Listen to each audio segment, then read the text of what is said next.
Maombi yana faida nyingi sana, hasa kwa muombaji anapomuomba Mungu na kutenda mema siku zake. Sio anamuomba tu Mungu, anamuomba Mungu na kutenda mema siku zake zote. Kwa hiyo akiwa anaomba Mungu alafu anatenda mema, kuna faida sana kwa muombaji. Nataka nikutie wivu kwa sababu ya uombaji. Nataka nikutie wivu ni kuamshe ndani yako ufahamu unavyopasa kumuomba Mungu. Faida utakazozipata utakapoanza kuingia kumtafuta Mungu kwa njia ya maombi.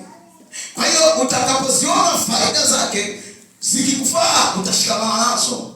Lakini ukiona zikufai ziache, lakini utajua faida zake.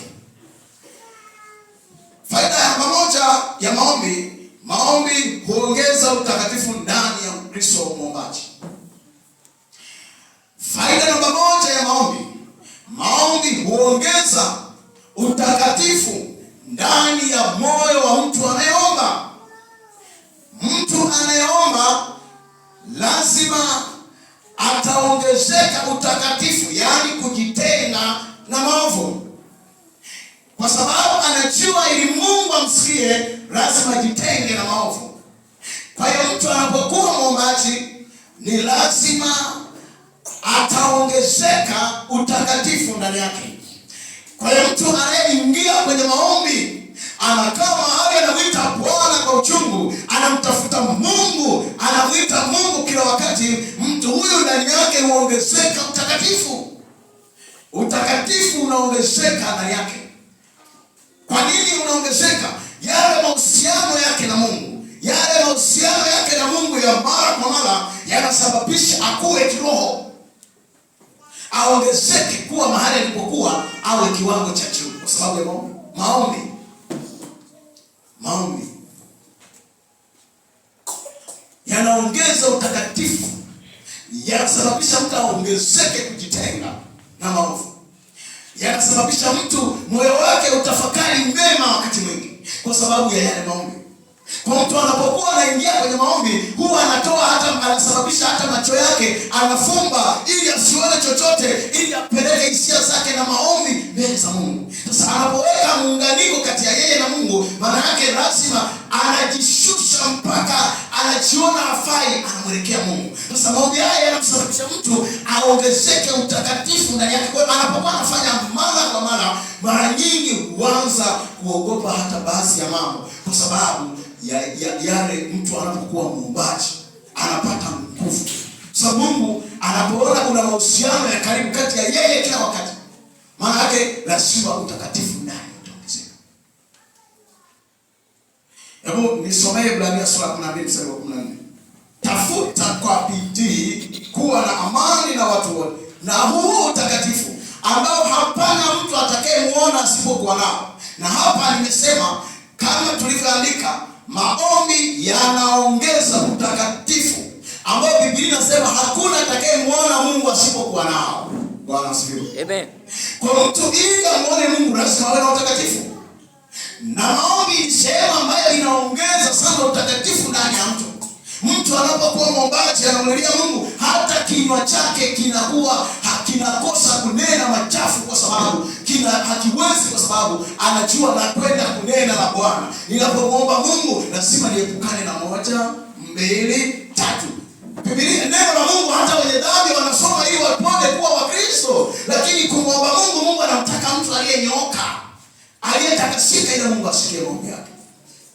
Kwa faida namba moja kwa Mkristo, maombi huongeza utakatifu, na mtu asipokuwa na huo utakatifu hawezi kumwona Mungu.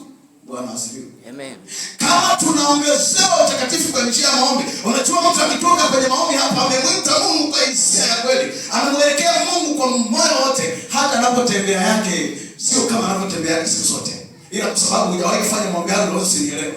Yeye ukiingia kwenye maombi ukamwita Mungu, kawa kwenye maombi yaliyounganishwa na Mungu, alafu kamuomba Mungu sana, alafu kawa unanyanyuka kutoka kwenye maombi, hata tembea yako, yaani hata mtu akikusalimia utakavyoitikia si kama unavyoitikiaga siku zote. Ni kwa sababu maombi yanaongeza mpaka unyenyekevu. Unajua mtu akiwa muombaji mpaka anakuwa mnyenyekevu. Lakini utakikosa kuwa muombaji hawezi huwa ndani yake utakuwa ni kazi, kwa sababu maombi yanabusi, yanaongeza utakatifu ndani. Kwa ile unavyomuomba Mungu, ile ushirika na Mungu, ile kuwa mshirika, ile maombi umefumba macho, unamwelekezea Mungu hitaji, unaomba mpaka machozi yanatoka, mpaka unajisikia uchungu. Ukitoka hapo una jambo umesema na Bwana, utakuta hata ulivyo si ndivyo. Ukifika nyumbani mtu akikusemesha vibaya, unamuona unatangaza kumsamehe hata kabla. Kwa sababu kuna mahali ulikuwa. Musa alipotoka mlimani kukutana na Bwana, sura yake ibadilika. Walipomtazama walimwogopa. Haleluya.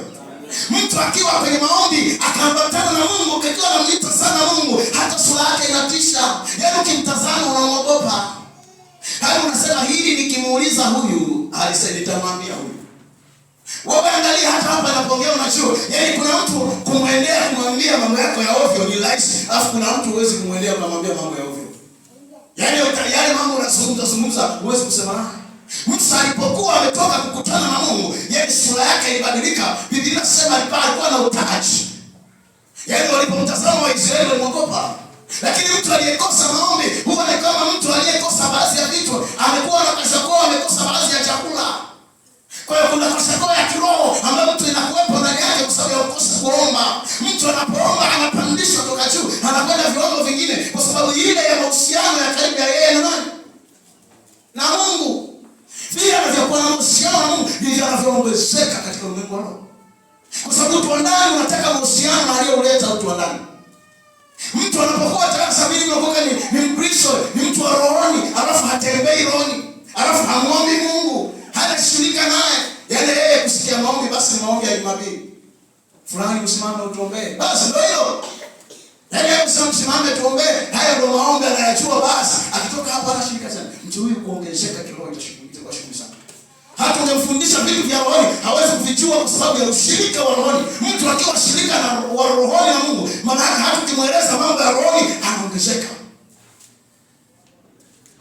Mtu akiwa hawezi kuomba, hawezi kumwita Mungu, maana utakatifu utabaki umedumaa. Biblia inasema kwa sababu ya utakatifu. Na inakwambia maombi yanaongeza utakatifu. Ile hali ya kujizili mbele za Bwana, ukaona Mungu unamwita. Yaani ukitoka hapa hata kama watu wachawi, wakuu giza wanakualia kutenda lolote kwa sababu ya utisho ule uliotoka kuambatana na Mungu, ukachukua kitu toka kwa Bwana ukamsema naye. Sasa unapotoka hapo wewe sio wa kawaida, lakini sababu hujui kama wewe utakuwa wa kawaida kama ukiwa kwenye maombi. Kwa sababu mtu akiwa kwenye maombi, hata wale wakuu giza wanajua huyu ni mtu fulani. Hata ukipita mahali watakuogopa sababu wanajua kuna utisho huko ndani, haonekani kwenye uso wa kawaida. Lakini ndani kuna mtu anaweza kumwogopa hata atishi hata uso wake. Lakini wanasema hili nikisema naye huyu, hili sio la kumwambia. Hata nakwambia utakatifu unaongezeka kwa njia ya Mungu. Mtu anapotoka amechukua uwepo wa Mungu, alifunga macho akamwelekea Mungu akasema naye, akamuomba, akamtaka Bwana kwa unyenyekevu, alafu akatoka hapo. Wakuu agizo wakipita wasema, huyu sio wa kawaida. Utakuwa siku moja kila siku wa kawaida kwao. Kila siku watapita ndani kama panya, wataingia kila mahali kwa sababu hawana kitu. Biblia inasema hawana kitu kwa sababu hamuombi. Kwa shetani pamoja na majeshi yake na wakuu giza watapita popote, wataharibu watoto wetu, wataharibu ndoa zetu, wataharibu kila kitu kwa sababu tumekosa maombi. Maombi ni ulinzi mkubwa sana kwa maisha yetu. Bwana asifiwe. Jambo la pili, kwa njia ya maombi tunapeleka mahitaji yetu kwa Mungu. Kwa hakuna njia ya mtu aliye Mkristo. Kwa hiyo jambo faida ya pili, tunapeleka mahitaji kwa njia ya maombi. Kwa hiyo mahitaji yetu yanajulikana na Mungu kwa njia nini? Ya maombi. Mahitaji hayajulikani kwa njia ya neno. Mahitaji ya Mkristo hayajulikani kwa njia ya neno. Yanajulikana kwa njia ya maombi. Kwa Mkristo anapoomba anapata faida ya kumpelekea Mungu mahitaji yake. Kwa hiyo akimpelekea Mungu mahitaji yake, maana yake mahitaji yake yamejulikana na Mungu. Na Mungu akijua mahitaji ya mtakatifu anashughulika naye. Haleluya. Kwa hiyo jambo la pili, tunapata faida ya kuwasilisha mahitaji yetu kwa Mungu. Soma Filipi sura 4:6. Msisumbue kwa neno lote, bali kwa kila neno ni kwa kusali na kuomba haja zenu na zijulikane na Mungu. Msisumbue kujipambania kutaka nikitoa mahali, kutaka kutoa watoto mahali. Lazima ili uweze, Biblia inasema haiwezekani isipokuwa kwa kusali na kufanya na kuomba. Maana mtu anakuweka ibada lakini anafanya maombi. Mtu huyo akiwa anasali na kuomba hata jisumbua kwa jambo lolote. Biblia inasema atakapolitaka jambo hilo ataelekea kwa njia ya maombi. Kwa anasema msijisumbue kwa neno lolote, bali kwa kila neno ni kwa kusali na kuomba. Alafu msali mwingine anamaliza kwa kusema kwamba manake haja zenu na zijulikane na Mungu. Zisijulikane na jirani, zisijulikane na rafiki yako, haja zako zijulikane na Mungu ili Mungu afanye. Kama ile mwingine rafiki yako sema na Mungu, kuna njia ipi ya kusema na Mungu? Ni njia ya maombi. Yale mahusiano ya mtu anapojikoneka na jiunganisha na Mungu, anapokuwa amejiunganisha naye, alafu kisha ametoka pale amemweleza Mungu shida yake, hata ulimi wake utabadilika. Mtu akiwa mwombaji sana, hata tabia inabadilika. Mtu akiwa anashuka mbele za Mungu na anakuwa na mahusiano ya karibu na Mungu kila wakati kwa njia ya maombi, hata mwenendo wake unabadilika. Hata chochote atakachofanya kitabadilika. Neno halitoshi peke yake kubadilisha. Unahitaji na kuwa kwenye maombi ili ujiunganishe na Mungu, utoke mahali uende viwango vingine. Fanya kitu. Maombi yana faida kubwa kwa maisha yako. Wala hata hayana faida kwa Mungu. Ndio maana anasema msijisumbue. Anayesumbuka ni wewe, sio Mungu. Msijisumbue kwa neno lote, bali kwa kila neno ni kwa kusali na kuomba. Na haja zenu zijulikane. Kwa hiyo zinajulikana kwa njia ya maombi. Sasa kama uombi unatatuaje shida zako?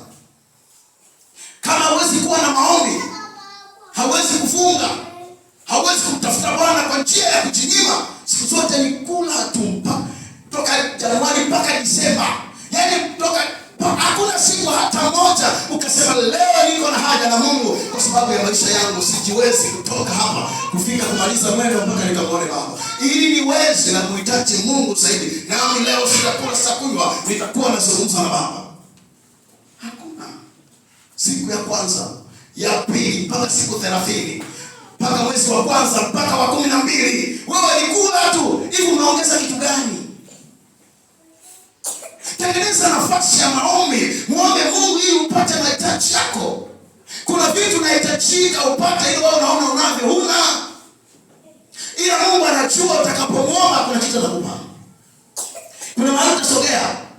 Si anakupa asitazame vya mwilini. Bwana hakuja kugawa magari, hakuja kugawa nyumba, hakuja kugawa mafedha. No, alileta wokovu ili uweze kutembea nao. Unahitaji upende kwa maombi. Maana unapoomba unakuwa shirika na Mungu. Ukiwa shirika na Mungu maana mtawe hata fahamu zako hazifanye kazi. Unaelekeza moyo wako kwa Mungu. Ukiwa shirika na Mungu na utunza wokovu, maana ndani yako kuongezeka.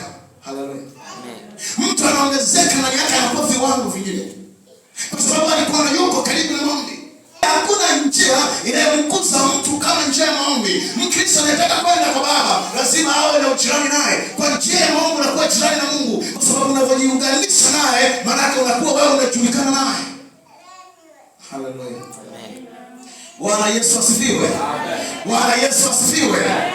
Biblia inatutaka tu haja zetu zijulikane na nani? Na Mungu, sio jirani. Sio rafiki yako, yule atakusema, lakini Mungu hana pa kusema, ila atakusaidia.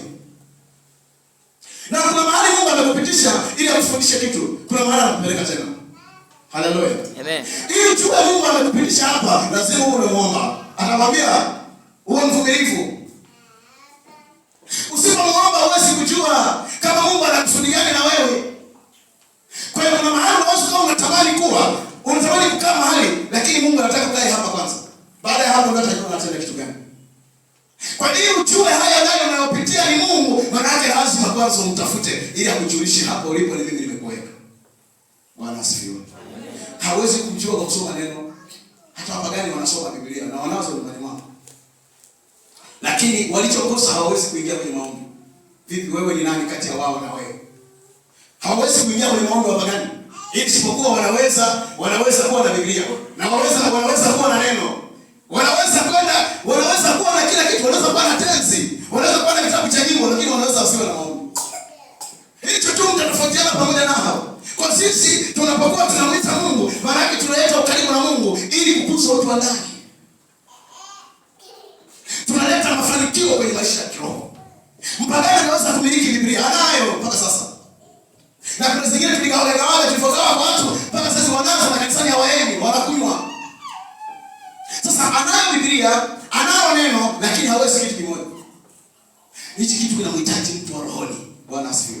Kinahitaji mtu ameokoka kweli, atajua ninamhitaji Mungu. Lakini mtu akiwa hana wokovu ndani, hakiwezi kukuja hiki kitu. Hakiji hata kidogo. Utakuwa na Biblia, utakuwa na tezi, utakuwa unaimba, lakini utakosa. Pagana na imba, pagana na tezi, pagana na Biblia, lakini kazi yake moja, haendi kabisa. Hawezi kuomba vile. Jambo la tatu. Kwa njia ya maombi, Mungu anaweza kuyazuia mabaya yote yaliyokusudiwa juu yako. Maombi yana faida ya kusababisha Mungu azuie mabaya yaliyotaka kukupata. Haleluya. Amen. Haleluya. Hapa tutamwangalia mtu mmoja katika kitabu cha Esta ambaye anaitwa Hamani. Huyu alikuwa sababu ya mateso ya Mordekai. Sasa nataka nikwambie, maombi yanaweza kuzuia, yanaweza kusababisha Mungu, sio maombi yanazuia. Maombi yanaweza kusababisha Mungu azuie yale mabaya yaliyotakiwa yakupate ambayo wewe hujui. Wewe unaona uko salama mahali ulipo, kumbe hauko salama. Ila Mungu kwa sababu ya njia ya maombi yanaweza kusababisha Mungu akazuia yale mabaya yatakayokupata. Maombi yanasaidia Mungu azuie hata yale mabaya. Sasa wewe mabaya uko yanayotaka kukupata unayajua. Unaendelea kusimulia tu majirani. Unaendelea kusimulia tu marafiki, lakini humwamini Mungu. Biblia inasema haja zenu na zijulikane na Mungu. Shetani amepanga kuharibu mahali unajua, ili sipokuwa unadhani ni kawaida. Hebu angalia, nisome kitabu cha Esta sura ya 3 mstari wa 5 mpaka wa 6. Hata Hamani alipoona ya kwamba Mordekai hainami wala kumsujudia, ndio alighadhabika sana. Mstari wa 6. Akaona si shani kumtia mikono Mordekai peke yake. Ndio. Haifai kumtia Mordekai peke yake. Wamemjulisha kabila yake Mordekai. Maana walimjulisha kabila lake Mordekai kwamba Mordekai ni Myahudi. Kwa hiyo Hamani alitaka kuangamiza Wayahudi wote waliokuwa wakikaa katika ufalme wote mzima wa Ahasuero. Ndio. Yaani watu wa Mordekai. Yaani watu wote wa Mordekai. Sikiliza. Biblia hapa inaonyesha kwamba Hamani alikuwa mkuu katika nyumba ya mfalme. Na Mordekai alikuwa mlinzi wa mlangoni. Sasa wakati anatoka Hamani, yeye Mordekai alikuwa kumuinamia. Alikataa kumsujudia kwa sababu imeandikwa msujudie Mungu pekee. Yeye akasema sitakubali kumsujudia mwanadamu. Alichokifanya akasema, ndipo Hamani akasema, hapa huyu nitamtia mikononi mwangu. Lakini haifai kumtia peke yake, mpaka watu wake walio katika wa Mordekai, yaani Wayahudi wote wakamatwa. Kwa akasema na kabila lake lote litanyoka nao. Kilichotokea, akaenda kwa mfalme, akasema, mfalme, kuna watu hapa wametawanyika kila mahali. Ukiendelea hapo, wameenda kila mahali, wanafanya mambo ambayo hata sheria yetu haiendani nao. Akasema na kila sana, naomba mfalme nipe kibali niwanyoshe hawa. Mfalme akasema, kama wapo kinyume na sisi nyosha. Hakujua kama Mordekai mkwe wake yuko katikati ya wale wanaosema. Na yeye alijua kimwambia inawezekana ataelewa. Kwa hiyo akaficha jambo hili. Akamwambia mfalme, akampa kibali kwa sababu alikuwa mkubwa mahali pale. Akamfulia pete, yaani maana yake akampa muhuri.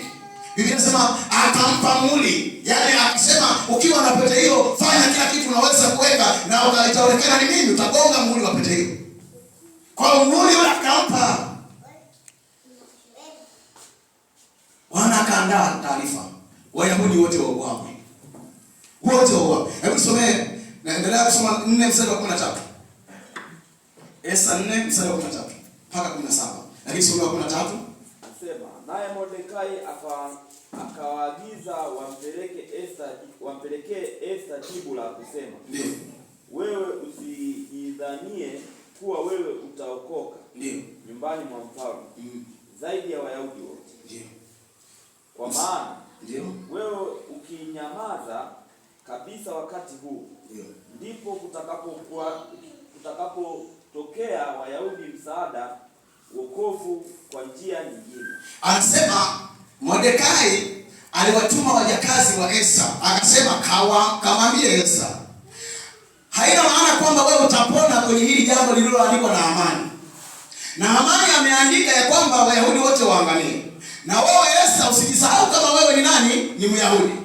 Kwa hiyo nenda kwa mfalme kamwambie, Esta akasema, Bwana, nafasi ya kuingia kwa mfalme utaratibu ni ngumu, ili uingie kwa mfalme lazima uitwe.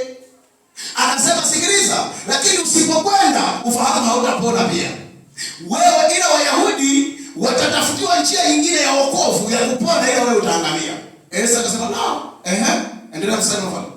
Ila wewe utaangamia pamoja na mlango wote wa baba yako. Ndio. Walakini ni nani ajuaye kama wewe ukujia ufalme kwa ajili ya wakati kama huo? Akasema, Esta, sikiliza, unajuaje kwamba Mungu alikutanguliza kuolewa hapa ili sisi tupate utusaidie wakati kama huu?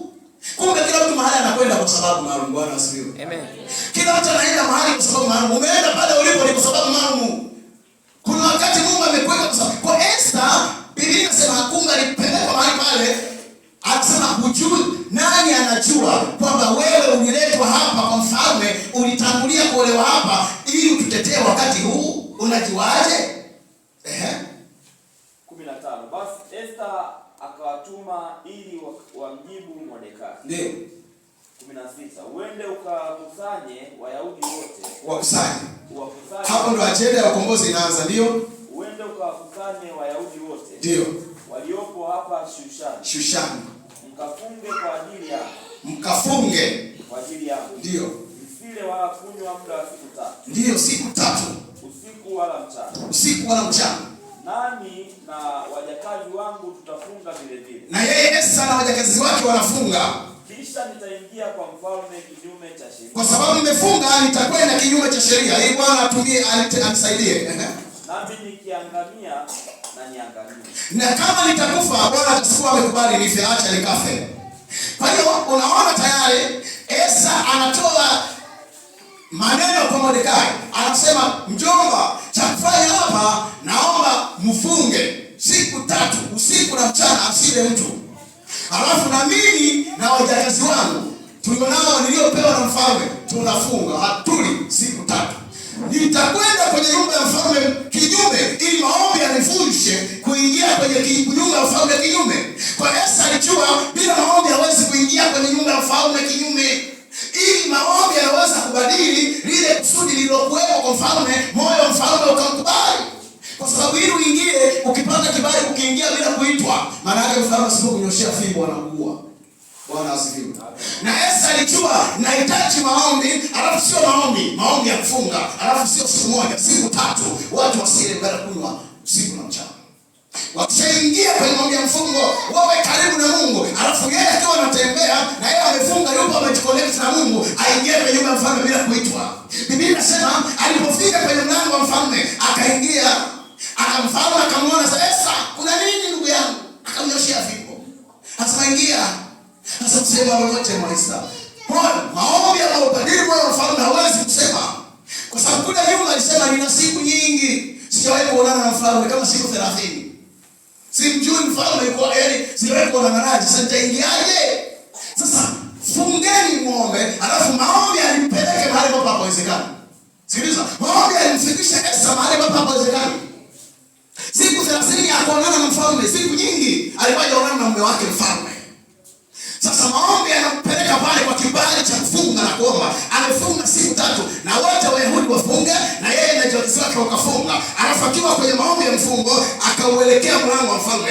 Alipofika pale mfalme akamnyoshia fimbo. Alipoingia akamuuliza, Esta, alikutendea nini? Sema chochote, hata nusu ya ufalme. Angalia maombi akamfanya mfalme. Hata nusu ya ufalme wako nitakupa, mfalme wangu. Sema hata nusu ya ufalme. Maombi yamesababisha ufalme wa mfalme ugawane na Esta. Esta akasema, nina neno moja kwa mfalme. Naomba niandae kalamu. Niandae sherehe. Na uje na mtu mmoja anaitwa Hamani. Uje naye. Sio tu Esta. Nilijuta hata nusu ya ufalme. Kumbe unataka tu uandae sherehe mimi nije. Alafu mimi bila nina neno kwenye kalamu, sina neno hapo kwenye ufalme. Bwana asifiwe. Amina. Kwa maombi walipofunga, walipomwita Mungu, kibali cha Esta kilionekana kwa mfalme. Akaingia kwenye mlango wa mfalme. Alipoingia alikubalika, alafu akaidiwa hata nusu ya ufalme. Kuna mahali tunaingia tumekosa kukubalika kwa sababu tumeingia wenyewe. Haleluya. Amen. Tumefungua biashara mahali, tumefungua wenyewe, hatukumtanguliza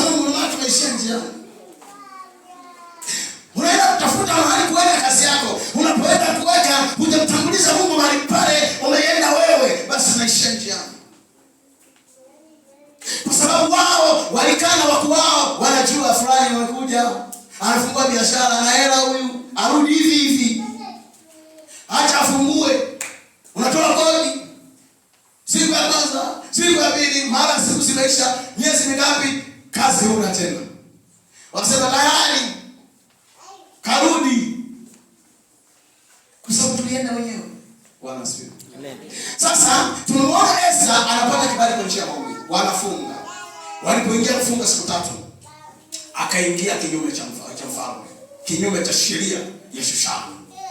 Akaingia mahali pale, akasema na mfalme, moyo wake maombi ameshashikilia, kibali kinafunguka kwa sababu ameomba. Wale watu wengine tunatamani kuwa kwenye viwango fulani, lakini tumekosa mahali. Kuna mahali tumekosea, tumekuwa kama wapagani, tuna Biblia, tuna tenzi, tuna kila kitu, hatuwezi kuomba kama wao.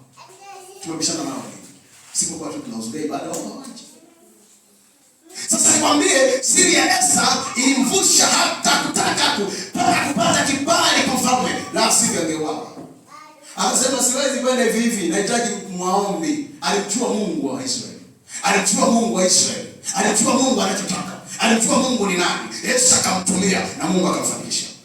Lakini mara nyingi tunadhani inatosha tu kuwa ibadani, inatosha tu kuwa na Biblia, inatosha kuimba. Haitoshi. Tunahitaji vitu vingine kama maombi. Tunahitaji hata kuingia tushikamane na Mungu, alafu tutembee naye.